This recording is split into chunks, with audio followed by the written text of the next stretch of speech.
Good morning, and welcome to this year's Department of Labor Veterans Day wreath laying ceremony. My name is Michael Campbell, and I currently have the honor and privilege of serving as the Vice President of the Military Veterans Alliance, which is otherwise known as the MVA. We're one of the affinity groups here at the U.S. Department of Labor, and we're sponsoring today's event. As you can imagine, today's ceremony involves the hard work and support of several agencies and offices.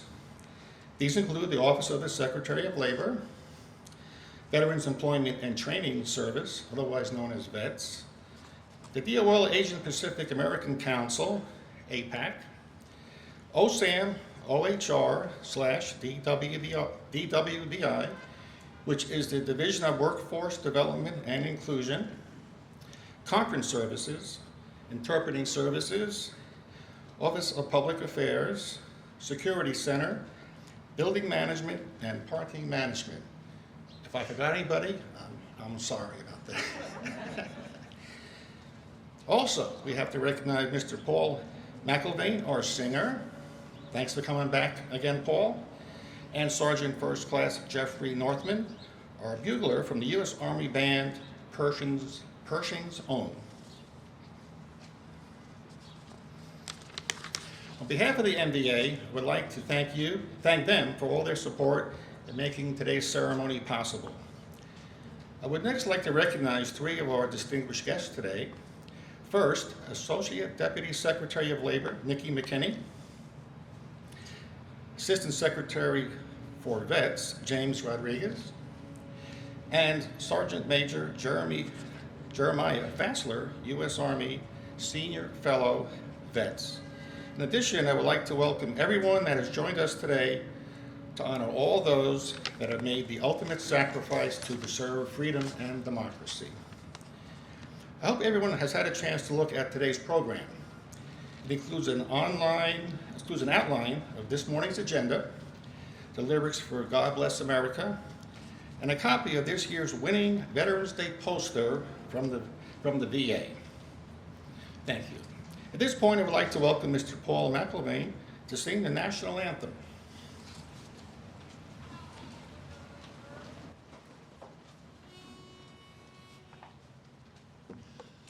Oh, say, can you see by the dawn's early light what so proudly we hailed at the twilight's last gleaming? Whose broad stripes and bright stars through the perilous fight o'er the ramparts we watched were so gallantly streaming. And the rocket's red glare, the bombs bursting in air, gave proof through the night that our flag was still there. Oh, say does that star-spangled banner yet wave o'er the land of the free and the home of the brave.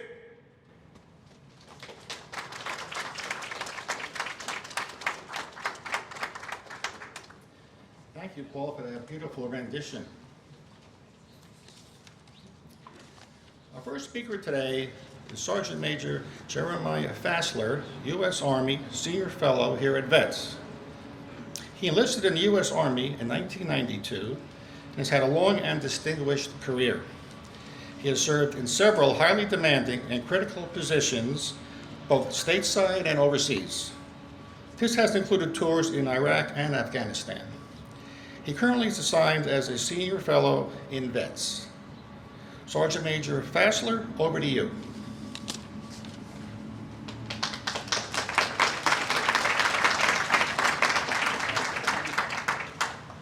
Thank you for the introduction, Mike.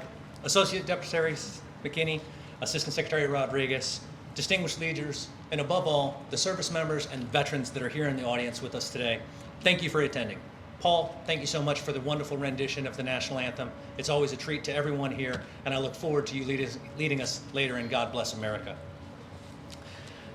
Veterans Day has always had a special place in my heart. Over 30 years ago, I, like so many others, followed in my father's footsteps into a life of service. Over the last 30 plus years, I've learned a lot of things about our veterans and about our nation. And while Thanksgiving is still a couple of weeks away, it's this time of year and this holiday that I reflect and am filled with gratitude and pride. Now, our nation doesn't always agree on everything, and we certainly don't get everything right. However, without fail, one thing we do not only get right, but do better than anybody else is how we treat our veterans and service members with dignity, pride, and respect. Whether it's a cup of coffee, a generous discount from a merchant, a heartfelt country song that talks about those who serve, or the opportunity for the federal government to back a VA loan so many of us can have home ownership that would otherwise not be available. Or the simplest of all, a simple thanks by a stranger when you're walking down the road. I've experienced these things time and time again throughout my entire career, and it continuously shows me just how grateful our nation is and how magnificent it is. Many of you have served in a lot of different places, and you know what I'm talking about. We're aware in a lot of locations, no other country, no other population that treat the women and men of service and our veterans the way that America does. So it's this time of year that I truly give thanks, not only to our veterans, but all those out there truly making service an easy profession to choose. It's also appropriate that we recognize and give thanks to all the military support and veteran support organizations that are out here today, organizations that are truly dedicated to trying to improve the lives. Thank you very much for being here. And finally, I'd be remiss if I didn't thank those amazing families out there, specifically the children. Soldiers, they join, spouses come, but the children, they're really just brought into it with no choice. And the sacrifices I know that my daughters have made are no greater than any family out there. But there have been many, and they've been substantial. Without our family's amazing support, it'd be nearly impossible for us to continue to enjoy a military that's 100% voluntary. Young men and women enlist for service and opportunity, but it's their families that give them the support to allow them to re-enlist and continue to serve. I personally thank all the families out there, and specifically my daughters, Bobby, Joe, and Samantha, whom without their undying support, I could not have continued down this path that I love so much. This path has taken me to a lot of places and a lot of different jobs. But over the last 18 months, it's been a true honor to serve amongst one of the most amazing teams that I've been a part of. A team within the Department of Labor, filled with people who have a die-hard passion of helping our service members, military spouses, and their veterans. More ways than anyone can count. The Veterans Employment and Training Service is a team filled with rock stars. And it's my honor today to introduce you to the coach of that team, a veteran himself who during his 21 years in the Marines led and taught the future leaders of the Marine Corps. His leadership and training is the type of investment and service that will have a long-lasting impact on the Marine Corps and our nation's ability to maintain the most ready and lethal force that the world knows. Since his retirement from the Marine Corps, he has continued to dedicate time and service towards our nation, both in the private and public sector. I am incredibly honored to introduce you to the Honorable James D. Rodriguez. Thank you.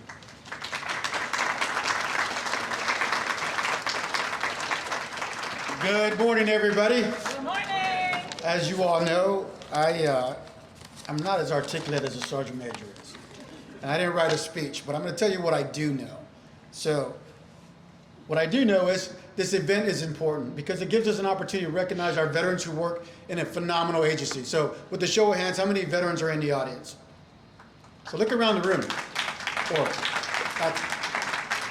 So we have a phenomenal agency that supports our veteran community, and all that support is driven through the MVA. So Mike, thank for you, your continued support and all of you do, and everybody is part of the Military Veterans Alliance, because it's important to make sure that we have a conversation about these important topics, about these important days.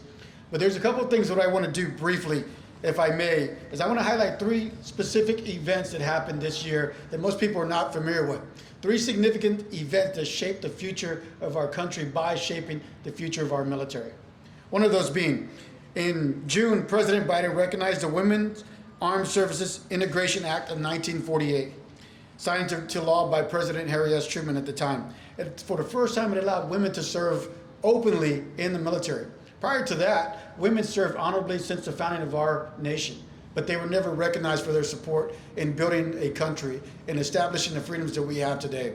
That law codified the impact that they would have in the future of our country by being recognized through their service. So that's inherently important. Today, we still are bringing women into the military armed services, and they're doing phenomenal things, again, that often go unrecognized. Women are in every military occupational specialty right now within the Department of Defense, including all of the combat arms. They've served on the ground and in the air in combat, but yet oftentimes you don't hear their stories. So it's important to recognize that women who made an impact from the founding of this country continue to do so today by wearing a uniform. It's one thing. Second thing, also in 1948, President Truman issued Executive Order 9981 directing the desegregation of the United States Armed Forces. So when you look across our armed forces today and you see the makeup of our military, it's reflective to an extent, it's reflective of our community writ large, of our country, because women or men and women, people are serving in the armed forces right now with life-changing roles that are impacting not only what's happening here in the country, but around the world. They're the ones who are wearing the cloth of our nation, representing our country all across the entire world, doing phenomenal things. But again, a population that was unrecognized for their service actually finally were able to get recognized after the executive order was signed. And that's important because a lot of the impacts we have right now in our military, a lot of the new technology, a lot of the way we train, a lot of the way we fight has been instituted because of the fact that we had a diverse military for once, and it was recognized. Now, one of the things that's also important to remember, if you read history and you see a lot of the people who served in the military prior to that executive order, they were not recognized. As a matter of fact, they were discriminated against when they were outside the gates of any military base. They would come home, they would serve honorably. If you looked at the impact that they had, or, I'm sorry, let me rephrase that. If you looked at the way the country treated them, even when they took off the uniform, it's not good at all, right? And so that executive order allowed us to the first time to say we need to change this. And we started to make change along the way. And so those of us who are people of color have benefited from that executive order ever since. So I think that's important. And then finally, the 50th anniversary of the end of hostilities in the Vietnam War.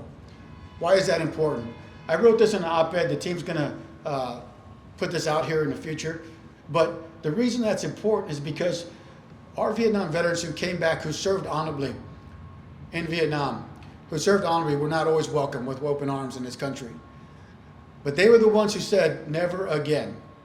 For those of us who served in the first Gulf War, Desert Shield, Desert Storm, we came back and we were welcomed by our country. And the reason we were is because all of our Vietnam veterans said never again. And they were the ones who pushed the country to ensure that they embraced our military service. They were the ones who ensured that we had a national victory celebration here in Washington, D.C. that I was fortunate to participate in as a young 21-year-old. They had a national victory celebration in New York as well. And they are still the ones who are pushing for recognition of military service. But because of our Vietnam vets who didn't get recognized themselves, our military right now is recognized as the premier fighting force around the world, at home and abroad. So it's important for us to recognize their sacrifices and their service. So I always try to make sure that I get to do that every time I see a Vietnam veteran, and I hope you all will do that in the future as well.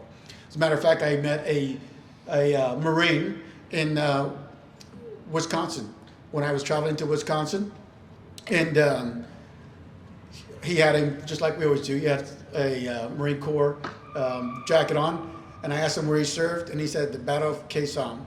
So anybody, again, who knows history of the Vietnam War understands the impact that Quai Sam had and the turning point of that war. And he was helping his fellow citizens. He was in the airport. He was retired, but he was helping his fellow citizens as a person giving out information when you were lost in the airport. And he was still committed to doing what's best for this country. But he was one of the ones who said to me that he wasn't always welcome back, but he did not care. he cared about the men and women he served with, and he cared about making it better for those who came after him. And that's what we all try to do. Anytime somebody wears a uniform, what we try to do is make it better for the next person who serves. Thank you.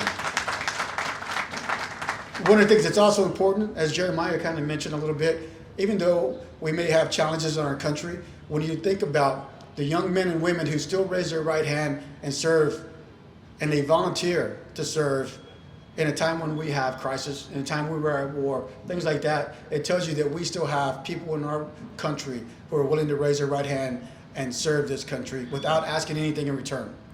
And that's what's most important. We have people like that, and I'll recognize him. Tony, who's in the back, who's actually an active duty Marine over there. He is now serving with the Marine Special Operations Command out of Camp Lejeune, North Carolina. And he's one of those people that I'm talking about. People who say, I want to do my part in defending this country at home or abroad without asking for anything in return. The beauty of it is, because of organizations like Department of Labor at Vets, we are able to support them when they need resources that we have to help them get into their next phase of careers post-military service. But we also have to recognize people who are still sacrificing their personal time to join the military and serve our country. So with that, I also want to, as I always do, recognize our military families like Jeremiah did, and our military spouses, who again are the unsung heroes of somebody's service in uniform and continue to be post-military service and transition. And I want to make sure we always recognize the families and the military spouses who serve right alongside them. Lastly, I want to recognize and wish the Marines in the audience 248th birthday. We celebrate tomorrow. Hopefully everybody can control themselves and we don't have any liberty incidents. So again, happy birthday to my fellow Marines, but more importantly, happy Veterans Day also to all of you who served and whose families have served in defense of our nation. And I'm proud to be part of the Vets team and proud to be part of the Department of Labor and of course, a veteran. So thank you all. And I didn't do my job correctly. So let me go back to this part. So that's why I should write a speech, I guess. So let me do my second part of my job. I'm supposed to be here. So I get the honor of introducing Nikki McKinney, our Associate Deputy Director. And so Nikki McKinney rejoined the department in February of 2021 and serves as the Associate Deputy Secretary. Most recently, she was Labor Policy Director on the Senate Committee on Health, Education, Labor, and Pension for Ranking Member Patty Murray. She's a teacher by training, and if you all know Nikki, you can see that. She's a teacher by training. I wish I had her when I was in school. Having taught high school social studies in public schools in Delaware and Virginia before deciding to work on the Hill in order to impact policy at the highest level. Her first job after leaving the classroom was as a legislative assistant for Senator Susan M. Collins, where she handled education, labor, and Native American affairs for the Maine Republican. She joined the Obama administration's Labor Department Office of Congressional and Intergovernmental Affairs in 2010, eventually working her way to Deputy Assistant Secretary. She returned to focus on education policy in January 2017, and joined a small DC-based nonprofit, the Alliance for Excellence Education, as Director of Policy Development and Federal Government Relations, until returning to the Hill and working on the Help Committee in 2018. Nikki earned a Bachelor of Arts in Political Science Education from the University of Delaware and a Master of Arts in Education Policy Studies from George Washington University. She currently resides in Upper Marlboro, Maryland, with her 4-year-old daughter, Paisley. Nikki, please.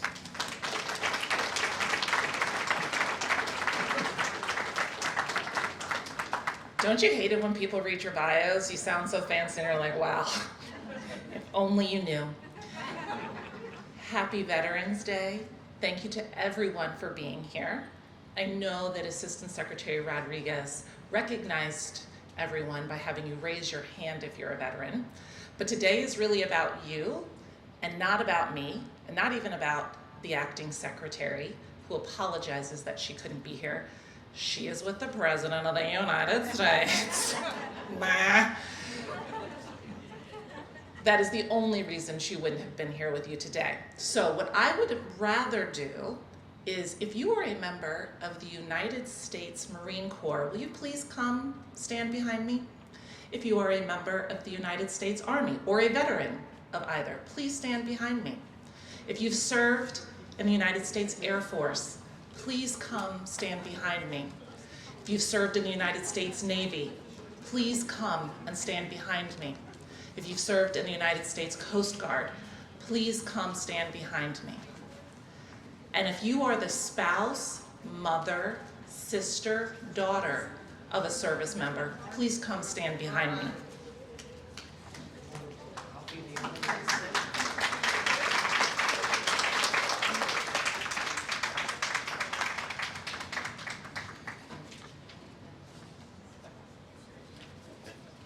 Today's gathering is a testament to the Department of Labor's strong veteran community.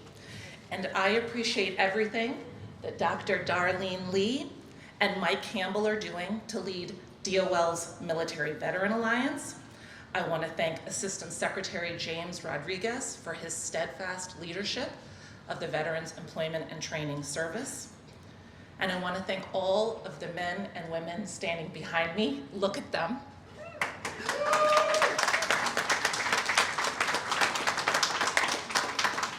For your sacrifice and commitment on behalf of this country. I think that even the heavens knew today was going to be a good day. This might be the best weather we've had all week. Men and women from every class and creed, citizens and immigrants across all religions, racial and ethnic backgrounds have all fought to defend our democracy and to stand up for the founding principles of our country. On Veterans Day, we come to honor their sacrifice, their courage, and their families. And because we are the Department of Labor, I would add that it's also a special day to recognize the attributes and contributions and skills that veterans bring to our nation's workforce and economy every day. You've heard the President say that the one truly sacred obligation we have is to, quote, prepare and equip those men and women we send into harm's way and to care for them and their families when they return home. That's an obligation that the Department of Labor takes seriously for veterans joining the civilian workforce and for those who join and work at the Department of Labor. At DOL, we know firsthand all of the great experience and skills that veterans bring to us because we have so many colleagues who have served in uniform. Veterans are in every single agency at the Department of Labor, and they make up nearly a quarter of our workforce. How many of you are in EBSA, BLS, ILAB, ETA, OSAM? Whoa, there it is. Vets, wage and hour, OSHA, MSHA. I know I'm missing somebody. OFCCP! I know there's going to be an argument about which agency is better, but I kind of would like to know which branch of the military is better. That's like a beef. I know, I feel it. Yes, I knew I could start something. I mean, this is all about them and their dedication to our country, but it isn't really about which branch is better than the other. Yeah, that's why we're really here. I thought so. Even after serving in uniform, veterans continue to serve our country, our communities, and each other. I know I am grateful for the dedicated team and vets, for all of our veterans across our workforce, for transitioning service members, for military spouses and their families. Thank you to everybody who is here today, for everybody who's watching, but in particular, I want to thank those individuals standing behind me and those who would be standing behind me if they were here at the Francis Perkins Building, but I know you are out there in our regions doing work every single day. God bless you, God bless your family, God bless veterans. Happy 248th birthday to the Marine Corps. You look good, girl. I wish everybody a happy and meaningful Veterans Day. Thank you.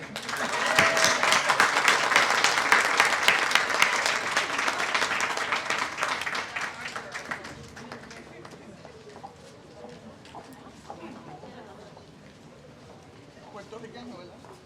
Are you? No, I'm Mexican. Oh, sorry.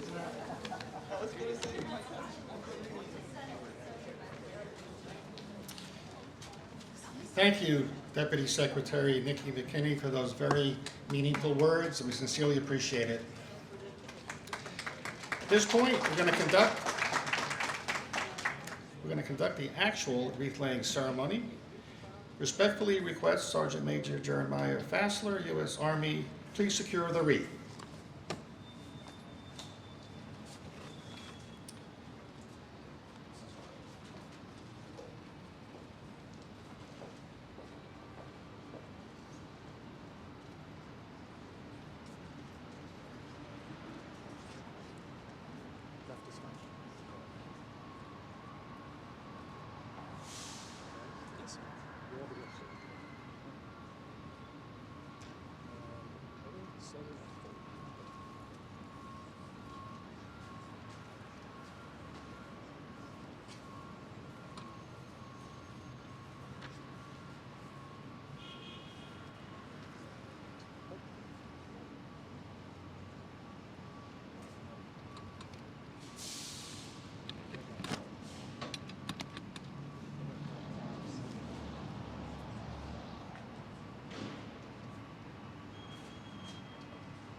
Thank you for your attention.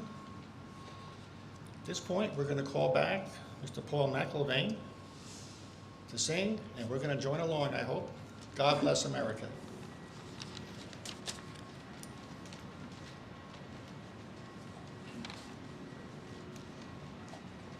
On Armistice Day, 1938, which is now called Veterans Day, Kate Smith introduced Private Irving Berlin's brand new song as her closing number in a broadcast from the New York World's Fair, with the following words that I've taken the liberty of updating by the addition of 5 words to this 85-year-old introduction that she gave.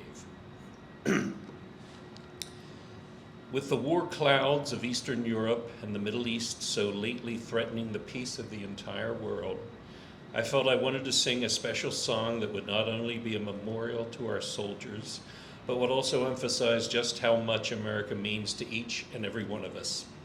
As I stand before the microphone and sing it with all my heart, I'll be thinking of our veterans, and I'll be praying with every breath I draw that we shall never be drawn into another war.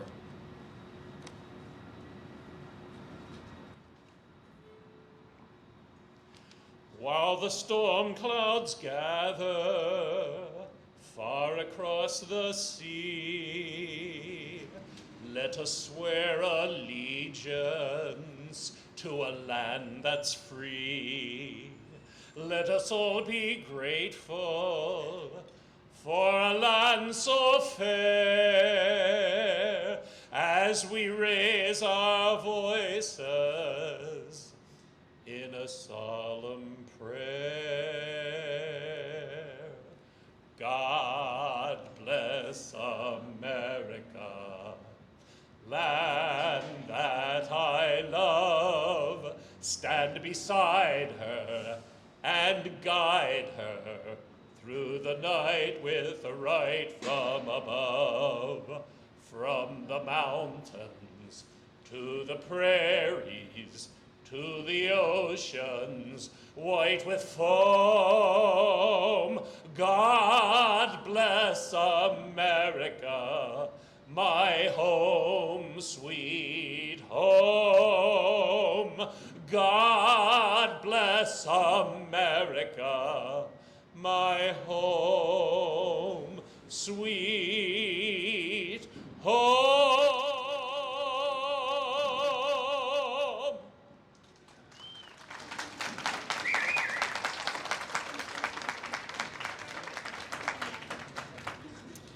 Thank you once again, Paul. That was beautiful. This concludes today's ceremony. Thank you and have a happy Veterans Day and a happy Veterans Day weekend.